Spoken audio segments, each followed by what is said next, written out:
Assalamualaikum, kembali lagi di Matkim Privat. Bagaimana semuanya? Masih dalam keadaan sehat ya? Dan masih tetap semangat ya adik-adikku semuanya, itu pasti ya, harus semangat. Ya, kali ini saya akan membahas naskah soal ujian Penmaba Kimia tahun 2019.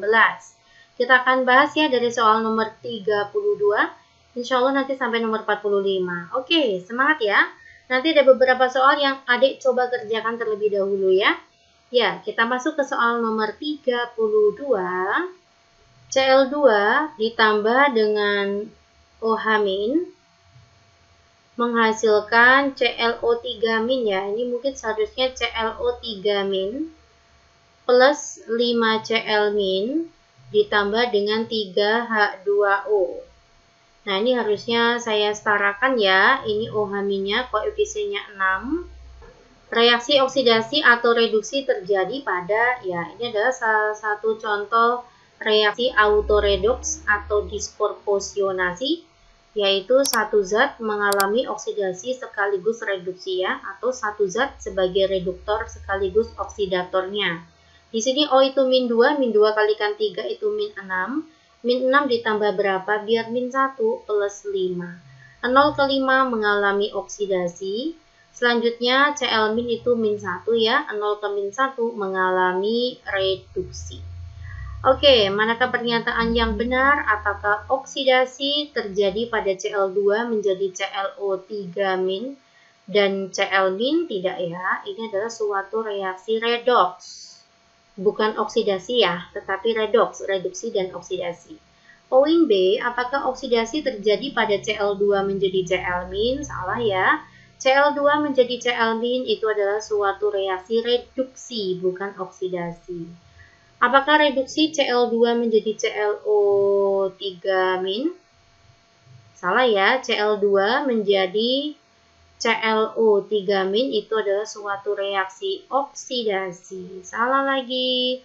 Apakah reduksinya Cl2 menjadi ClO3-? Salah. Harusnya oksidasi, yang tepat itu adalah poin E ya. Cl2 itu menjadi Cl- adalah suatu reaksi reduksi, betul sekali. Ya, di sini koefisiennya 2, saya setarakan 2, maka dia menangkap 2 elektron. Inilah reaksinya yang tepat. Lanjut, kita masuk ke soal nomor 33. Ini kekecilan, saya besarin ya. Secara umum, terdapat 3 jenis senyawa menurut ikatannya, yaitu ionik, kovalen polar, dan kovalen nonpolar. Contohnya LiCl, Hf, dan C6H6. Maka zat A, B, dan C. Oke guys, saya akan satu persatu ya, saya jelaskan. LiCl itu adalah logam ya, logam golongan 1A. Bereaksi dengan Cl, Cl itu adalah non-logam golongan 6A. Logam ketemu non-logam itu disebut ikatan ionik. Ikatan ionik bisa menghantarkan listrik dalam bentuk lelehan dan larutan, ya, liquid dan aqueous. Oke, dan dia juga larut ya dalam air atau pelarut polar. Ya, oke, next. Kita masuk ke Hf. LiCl udah ya, kita masuk ke Hf. Hf itu adalah senyawa yang terbentuk dari H itu non-logam, F itu juga non-logam. Non-logam ketemu non-logam, maka ikatannya adalah ikatan kovalen. Di sini kovalennya kovalen polar ya, karena Hf berbentuk asimetris ya. Nah, ikatan kovalen polar itu bisa menghantarkan listrik. Nah, dalam bentuk apa? Hanya dalam bentuk larutan saja atau aqueous. Next, kita masuk ke apa ini? C6H6. C6H6 itu lebih tepatnya benzina. Benzina itu adalah senyawa organik ya. Senyawa organik. Nah, dia berupa ikatannya kovalen nonpolar.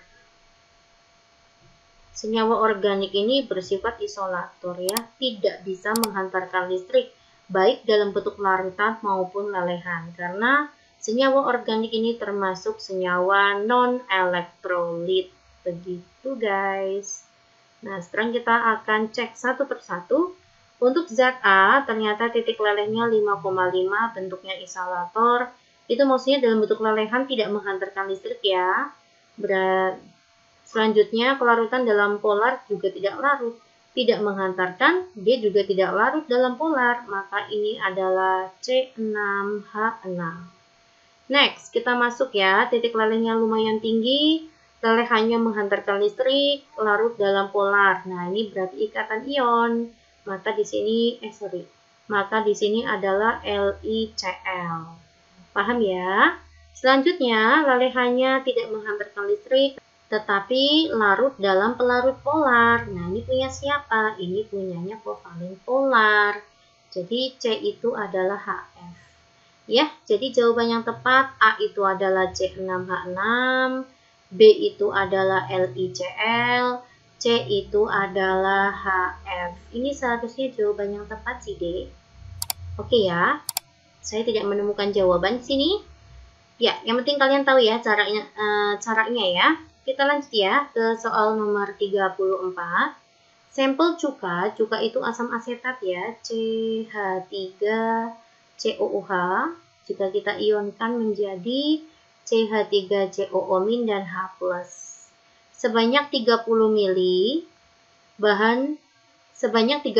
bahan diukur dan dititrasi. Oke. Dititrasi. Titrasi itu rumusnya apa? MA kalikan VA kalikan A sama dengan MB kalikan VB kalikan B.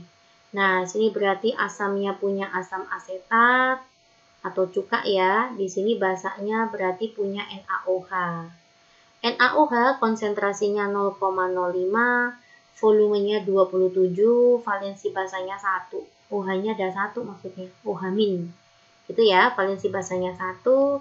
Di sini asam asetat itu valensi asamnya 1, H+-nya ada 1 ya maksudnya ya. Volumenya 30 mili. Nah, nanti konsentrasinya tidak tahu. Silakan kalian hitung ya. Jawaban yang tepat itu adalah 0,045 MB ya. Pasti kalian bisa. Oke, next kita masuk ke soal nomor 35. Diketahui unsur X, nomor atomnya adalah 17 ya, maka saya buat 287, maka unsur X ini memiliki elektron valensi 7 ya. Artinya nanti elektron terluarnya ada 7 untuk yang berikatan. Berikatan dengan unsur Y yang nomor atomnya 8, 2,6, maka Y ini golongan 6, dia punya 6 kaki ya untuk berikatan. Jika kedua unsur membentuk senyawa ion XY3+, maka bentuk molekul yang tepat. Oke, kita akan coba ya. X mengikat Y-nya ada 3. 1, 2, 3. Di sini X itu golongan 7 ya, maka punya 7 kaki untuk berikatan, yaitu golongan 6. Saya buat seperti ini ya, 1, 2, 3, 4, 5, 6. Nah, X itu hanya bersisa 6 elektron ya. Harusnya kan dia 7 Mbak, karena dia elektron valensinya 7. Tetapi lihat di sini ada ion XY3+. Jadi intinya tuh terambil 1 elektron ya. 7 menjadi 6, maksud saya seperti itu. Lalu Y itu golongan 6, oke, 6 ya. Kita utamakan di dalam inti itu oktet. Inti kita utamakan membentuk ikatan oktet. Oktet itu 8 ya. Ini baru 6, maka kurang 2 ya. Ini kayak gini kan 1, 2, 3, 4, 5, 6. Baru 6, berarti butuh 2 ya. Dari Y menyumbangkan 2, 7, 8. Nah, Y itu golongan 6 ya, maka kakinya 6 baru kepake 2, 3, 4, 5, 6.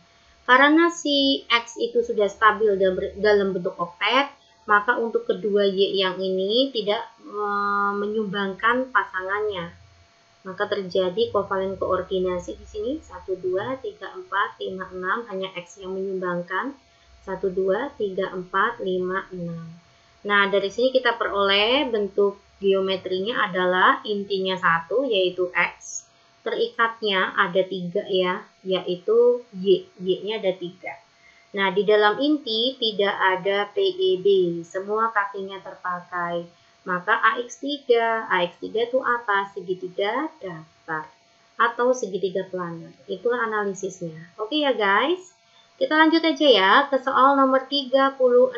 Wow, ini lumayan ini menghitungnya. Oke, semangat ya. Jika diketahui KSP CaC2O4, ini namanya kalsium oksalat ya.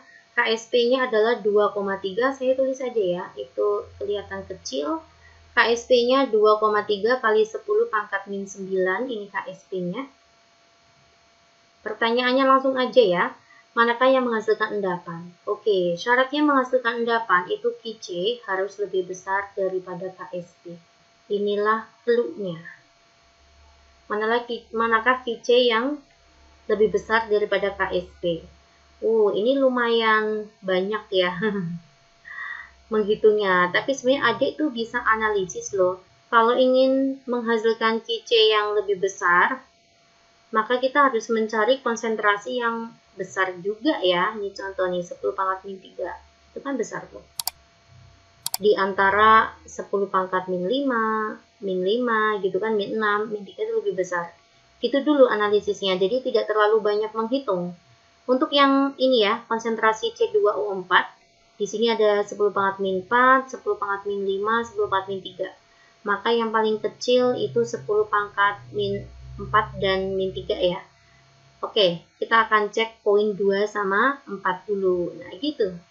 Saya akan cek poin kedua ya, poin kedua. Oh iya, saya akan itu dulu ya, jelaskan ke kalian bagaimana cara mencari Qc, Mbak. Di sini yang memiliki KSP adalah CaC2O4. Maka nanti Qc-nya ya punya kalsium oksalat ya, terion menjadi Ca2+ dan C2O4 2-. Maka nanti Qc-nya adalah konsentrasi Ca2+ dikali dengan konsentrasi C2O4 2-. Oke ya guys.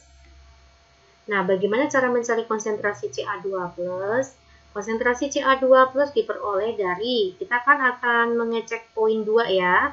Konsentrasi itu rumusnya adalah mol dibagi volume total. Ingat, konsentrasi di sini rumusnya adalah mol dibagi volume total. Ya, untuk Ca, molnya apa Mbak? Rumusnya mol adalah M dikalikan V. 250 dikali dengan 10 pangkat min 3. Saya tulis aja ya, 250 kalikan 10 pangkat min 3.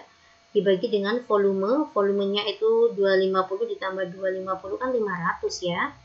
Ya, seperti ini. Pangkat 1. Lalu dikali dengan konsentrasi C2O4 2- pangkat 1. 250 kali 10 pangkat min 4 dibagi dengan 500. Oke.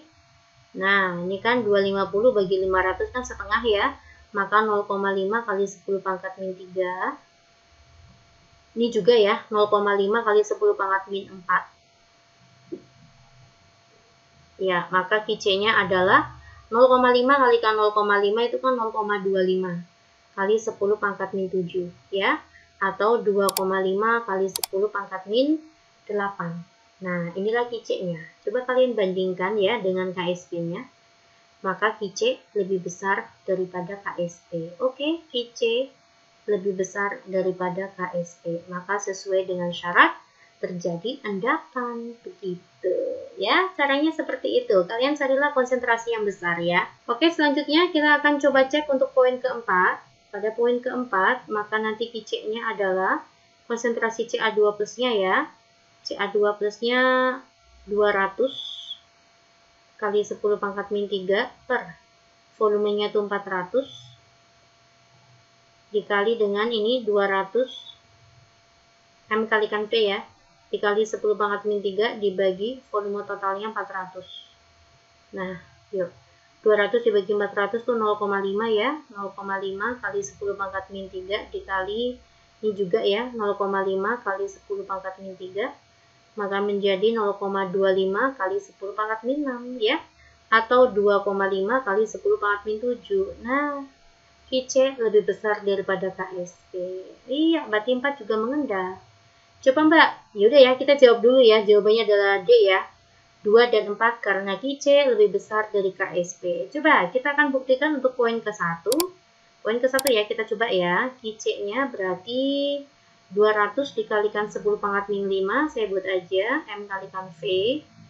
Volume totalnya adalah 400. Ini 200 dikalikan 10 pangkat min 4. Volume totalnya itu 400 ya. 200 tambah 200. Ini kan sama aja setengah ya. 0,5 kali 10 pangkat min 5 dikali 0,5 kali 10 pangkat min 4. 0,25 kali 10 pangkat min 9, 2,5 kali 10 pangkat min 10. Oh, ternyata QC lebih kecil daripada KSP, maka tidak mengendap, justru terbentuk larutan. Begitu guys ya, itulah analisisnya. Kalau ingin mencari yang mengendap, kalian cari QC yang lebih besar daripada KSP. Pasti kalian bisa ya, pasti kalian bisa. Kita lanjut aja ya ke soal nomor 37. Nah ini silahkan kalian coba dahulu. Semangat ya, saya kasih waktu 1 menit.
Ya, oke. Kita coba bersama-sama ya. Ada C2H6.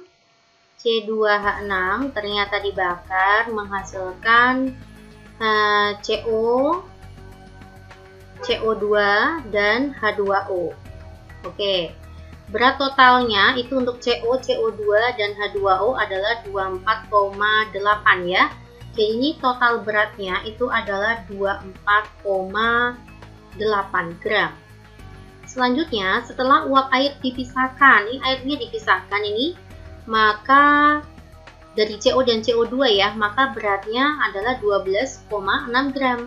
Dengan kata lain, bersisa 12,6 gram, maka ketemulah massa H2O yang hilang ya.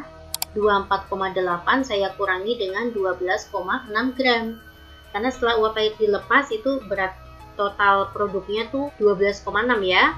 Maka 24,8 saya kurangi dengan 12,6, itu 12,2 gram.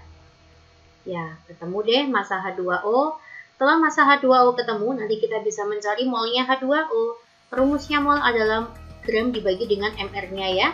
12,2 saya bagi dengan 18, 0,67 ya, 0,67 mol. Kita setarakan terlebih dahulu ya, C-nya 2. Kita setarakan terlebih dahulu ya, C-nya 2, C-nya sudah 2, H-nya 6, saya masukkan sini 3 ya. Oksigennya ada 2, 5, 6, maka sini 3. Ya, kita akan mencari molnya CO2 ya, maka 1/3 dikalikan 0,67, inilah molnya.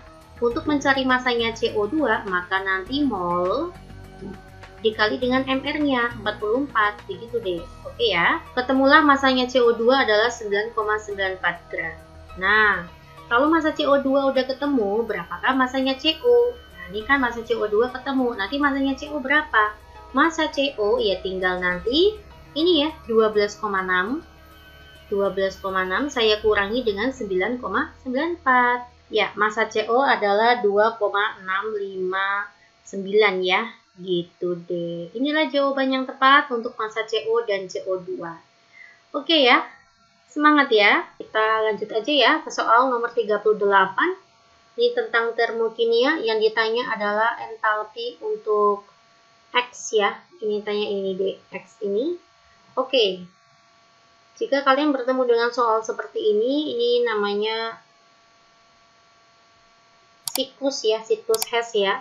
Kalian lihat ini tanda panahnya kan semuanya ke bawah nih. Nah, kayak gini ya. Makanya adalah min 393,5 itu sama dengan ini kan ke bawah juga. Maka searah min 110,5. Nah, kita tambah dengan, nah ini kan seharusnya ke bawah ya. Kalau sesuai itu ke bawah. Tapi ternyata dia ke atas sana. Maka yang tadinya plus kita rubah menjadi min. Ini jadi min malahan, min X. Karena tidak searah. Ya, oke ya. Begitu aja caranya. Kita pindah ruaskan aja X-nya ke sini. Maka nanti perhitungannya min 110,5 ditambah 393,5. Ya, jawabannya berapa Mbak? Jawabannya adalah plus 283,0 ya. Oke, ada nih jawabannya itu adalah A.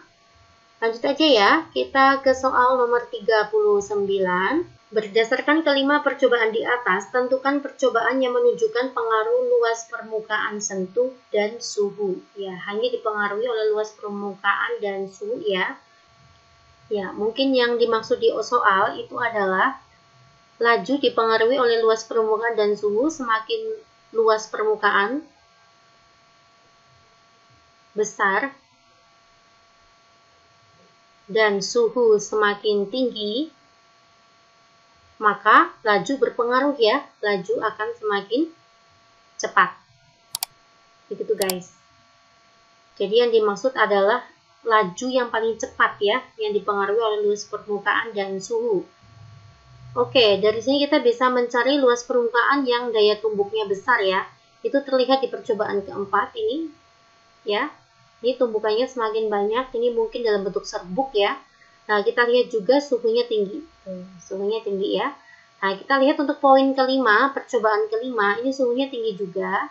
Tapi ini untuk sentuhannya lebih sedikit ya. Tumbukan antar partikelnya sedikit. Mungkin ini adalah serbuk. Untuk poin 5 ini masih butiran. Nah, kalau poin ketiga yang sendirian kayak gini ada kepingan gitu ya. Mungkin ini kepingan. Kepingan. Ya. Nah, ini mungkin juga serbuk juga nih karena luas permukaannya lebih besar ya. Nah, tapi suhunya untuk percobaan kedua suhunya kecil, 26. Maka yang dipengaruhi oleh luas permukaan dan suhu itu bisa lihat di percobaan keempat. Artinya lajunya semakin cepat. Ya, mungkin yang dimaksud di soal adalah laju semakin cepat. Ya, oke. Kita lanjut ya ke soal nomor 40. Orde reaksi dan tetapan lajunya adalah ditanya orde dan tetapan lajunya. Di sini kita memiliki persamaan laju V sama dengan K. Persamaan laju itu hanya dipengaruhi oleh reaktan ya. Maka K dikalikan HI pangkat X. X ini adalah orde. Oke. Bagaimana cara mencari orde di sini, Dek? Kita akan menentukan ini anggap sebagai percobaan ke-1, ini percobaan kedua, ini percobaan ketiga ya. Angka yang gampang aja ya, ini kan 0,4, 0,2 tuh. 2,46. Nah, berarti saya akan pakai percobaan 3 dan 2 saja. Nggak masalah ya. Maka nanti V3 sama dengan K, HI pangkat X. Nah, per V2, ini kan sama aja ya, K, HI pangkat X. Nah, ini K-nya kita coret dulu aja. V3-nya berapa? 2,4 kali 10 pangkat min 2 dibagi dengan V2-nya itu ini ya. 6 kali 10 pangkat min 3 sama dengan HI pada percobaan ketiga itu adalah 0,04. Pada percobaan kedua itu adalah 0,02 pangkat X. Oke ya. Di sini kita bisa rubah menjadi 24 ya, 24 dibagi 6. Ini kan 10 pangkat min 2. Kan sama aja 24 kali 10 pangkat min 3 ya. Jadi ini nanti pangkatnya bisa berubah, bisa dicoret maaf, tapi jadi 24 kali 10 pangkat min 3. Kan dicoret tuh. 24 dibagi 6 itu adalah 4 ya. 4. Untuk yang ini 4 dibagi 2 itu adalah 2 pangkat X ya. Nah, sama dengan 2 pangkat X, maka nilai X-nya ketemu 2. Inilah ordingnya, ya. Selanjutnya, kita akan mencari tetapan laju, ya. Mencari tetapan laju, Ade boleh menggunakan percobaan 1, 2, 2, 3 bebas. Misalkan kita pakai percobaan 1 aja ya, yang belum kita pakai ya. Maka ketemu seperti ini, V1 sama dengan K, HI pangkat X. X-nya mana Mbak? X-nya kan udah ketemu 2. Ya, V1-nya berapa? V1-nya 15 kali 10 pangkat min 4. K-nya belum tahu. Konsentrasi HI pada percobaan ke-1 itu 10 pangkat min 2 kuadrat ya. Maka nanti nilai K adalah 15 kali 10 pangkat min 4 dibagi 10 pangkat min 4 ya. Nilai K-nya itu adalah 15. Oke ya, berarti ketemulah ordenya 2, K-nya 15. Jawabannya adalah A. Next ya, lanjut aja ya ke soal nomor 41. Pengaruh penambahan konsentrasi HCl atau H2O pada reaksi kesetimbangan berikut adalah, yuk saya akan buat di sini HCl terion menjadi apa? H+ dan Cl-. Mana yang ada ion sejenis? Ada ini Cl-. Nah, jadi artinya penambahan konsentrasi HCl itu akan meningkatkan konsentrasi Cl-. Ya, kita punya konsep jika salah satu, ini cara cepatnya sih ya, ion atau senyawa konsentrasinya bertambah, maka kesetimbangan bergeser ke lawan. Nah, ini cara cepatnya. Kalau salah satu senyawa atau ion konsentrasinya berkurang, maka nanti kesetimbangan bergeser ke sendiri. Nah, ini kan bertambah ya. Di sini yang bertambah adalah konsentrasi Cl-, karena ditambah HCl itu menghasilkan ion Cl-. Nah, berarti kan jika salah satu konsentrasi ditambahkan, kesetimbangan ke lawan.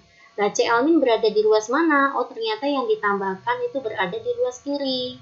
Maka nanti kesetimbangan bergeser ke lawan. Lawannya kiri apa? Kanan gitu, guys. Nah, inilah cara cepat ya untuk bermain pada saat perubahan konsentrasi.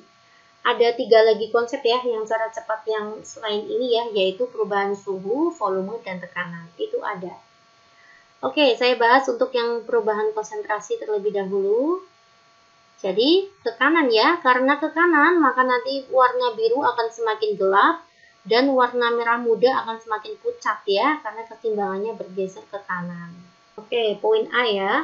Penambahan HCl akan merubah warna sistem keseimbangan menjadi merah muda. Tidak ya, tadi penambahan HCl itu kan bergeser ke kanan, harusnya menjadi biru ya, bukan merah muda. Salah. B, penambahan HCl akan merubah warna sistem menjadi biru muda. Betul ya, karena ke arah kanan itu menjadi biru muda. Oke guys, ya semoga kalian semuanya paham. Kita lanjut ya ke soal nomor 42. Kurva energi ionisasi atom-atom periode ketiga. Periode ketiga itu ada apa aja sih? Kayak gini ya hafalannya ya. Namung Ali, sing paling seksi, calon artis gitu. Oke, sebenarnya itu energi ionisasi pada periode ketiga itu tepatnya kayak gini deh. Nah, gini ya. Ini. Yang pertama adalah untuk natrium, Mg, ini Al, namung Ali, sing paling seksi, calon artis ya. Semakin ke kanan energi ionisasi semakin besar ya. Tapi ada pengecualian ya, Mg ini lebih besar daripada Al karena Mg itu lebih stabil konfigurasinya daripada aluminium. Oke, yuk berdasarkan teori energi ionisasi maka bentuk kurva lanjutan energi ionisasi 2 untuk Si sampai Cl. Si sampai Cl ya. Pada periode 3, energi ionisasi itu tidak menyimpang ya. Energi ionisasi itu umum. Semakin ke kanan itu semakin besar, kecuali penyimpangan pada Mg dan Al. Jadi kalau untuk Si dan Cl, ini Si dan Cl, ini it's okay. Semakin ke kanan akan semakin besar. Jadi gambar yang tepat itu adalah poin C ya. Ya, poin C. Ini poin E salahnya sulfur lebih kecil daripada P, salah ya. Harusnya sulfur lebih tinggi daripada P. Ini harusnya Cl lebih tinggi dikit, harusnya naik kayak gini dikit ya. Gitu. Oke guys, yang paling tepat itu adalah C ya. Nomor 43. berdasarkan 4 struktur di atas yang merupakan pasangan isomer geometri. Isomer geometri adalah isomer yang hanya ada di alkena, ya, yang memiliki cis dan trans. Oke ya. Kita lihat ya, ini untuk A dan B nih. A dan B. Kita fokuskan ke sini ya. Ini ikatan rangkapnya. Nah, seperti ini. Nah, kita lihat untuk yang ruas kiri antara CH2 dengan H itu kuatan CH2 ya. Antara H dan CH3 itu kuatan CH3. Nah, ini yang kuat berseberangan. Nah, ini disebut dengan trans. Nah, kita lihat untuk yang poin B, hampir sama ini. Cuman ini kita putar aja, ini putar ke bawah ya. Jadi CH2-nya itu di bawah, gitu ya. Nah, ini kan lebih kuat CH2 yang di ruas kiri ya, ini lebih kuat. Yang di ruas kanan itu CH3 dengan H itu kan kuatan CH3, ini juga kuat. Nah, kalau yang kuatnya itu bersebelahan dalam satu sisi itu namanya cis. Nah, ya wis ya, langsung ketemu sebenarnya ini pasangannya adalah B dan A. Ya, untuk soal nomor 44 silakan kalian kerjakan terlebih dahulu ya. Ini antrasena itu harusnya C14H10 ini ditambah dengan O2 menghasilkan CO2 dan H2O. Kita setarakan terlebih dahulu ya. Ini adalah 14. Oke. H-nya 10, saya letakkan sini 5. Ya, oksigennya tidak usah disetarakan, tidak apa-apa. Di sini kita tidak membutuhkan oksigen. Oke, silakan kalian lanjut. Saya kasih waktu 2 menit ya.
Iya deh, oke, kita coba bersama-sama ya. Dihasilkan 22 gram CO2. Saya masukkan di sini 22 gram. Jika antrasena dilarutkan juga dalam 150 gram benzena, oke, maka kenaikan titik didihnya. Maka ini soal koligatif larutan ya. Ini materi kelas 3 semester 1. Ditanya adalah kenaikan titik didih, delta TB itu rumusnya adalah M dikalikan KB. Kita tidak kalikan I ya, atau faktor Van Hoff, karena di sini adalah senyawa non-elektrolit. Oke ya. Molalitas itu rumusnya apa Mbak? Rumusnya adalah GT dibagi dengan MR, dikalikan 1000 dibagi GP, dikalikan KB. Oke ya. Yuk. GT-nya sama MR-nya berapa? Ini punyanya zat terlarut ya. Di sini berarti antrasena. Kita akan cari nantinya. Kita masukkan 1000 dulu ya. GP-nya itu adalah 150 benzena ya. Apabila antrasena kita larutkan ke dalam benzena, Kb benzena adalah 2,53. Nah, kita mencari si ini, GT dibagi MR. Nah, dari mana Mbak? Dari sini deh. Nah, 22 dibagi dengan 44, kita cari dulu molnya CO2 ya. Ini adalah setengah mol. Oleh karena itu, nanti antrasenanya molnya ketemu. 1/14 dikalikan dengan setengah. Maka molnya adalah 1/28 mol. Inilah yang dikatakan dengan NT atau mol terlarut ya. Atau yang dikatakan dengan GT per MR. Itu kan sama aja NT. Kita letakkan 1/28. Oke, tinggal kita hitung deh. 1000 dibagi 150 itu 6,6 ya. Kita kali dengan 2,53. 16,86 dibagi dengan 28. Ya, jawabannya adalah 0,6. Oke guys, jawabannya adalah 0,6 derajat Celcius. Semoga kalian sama ya dengan kakak ya jawabannya. Kita lanjut aja ya ke soal nomor 45. Pada tabel berikut ini adalah data polimer, monomer, dan proses pembuatannya. Dari tabel tersebut, pasangan data yang ketiganya berhubungan dengan benar. Oke. Protein, apakah monomernya isoprena? Tidak ya, protein itu monomernya adalah asam amino. Maka satu salah. Kita coba cek dulu nomor 3 ya, yang pasti kalian bisa. Karet alam itu bukan etena ya. Karet alam itu harusnya apa? Isoprena. Iya, salah juga ya. Amilum bukan propena. Kalau propena itu nanti polimernya ya polipropena. Salah juga. Teflon, tetrafluor, etilena. Ya, maka jawaban yang tepat itu adalah poin 2 dan 5. Ya, jawabannya adalah D. Oke guys, semangat belajarnya ya. Assalamualaikum.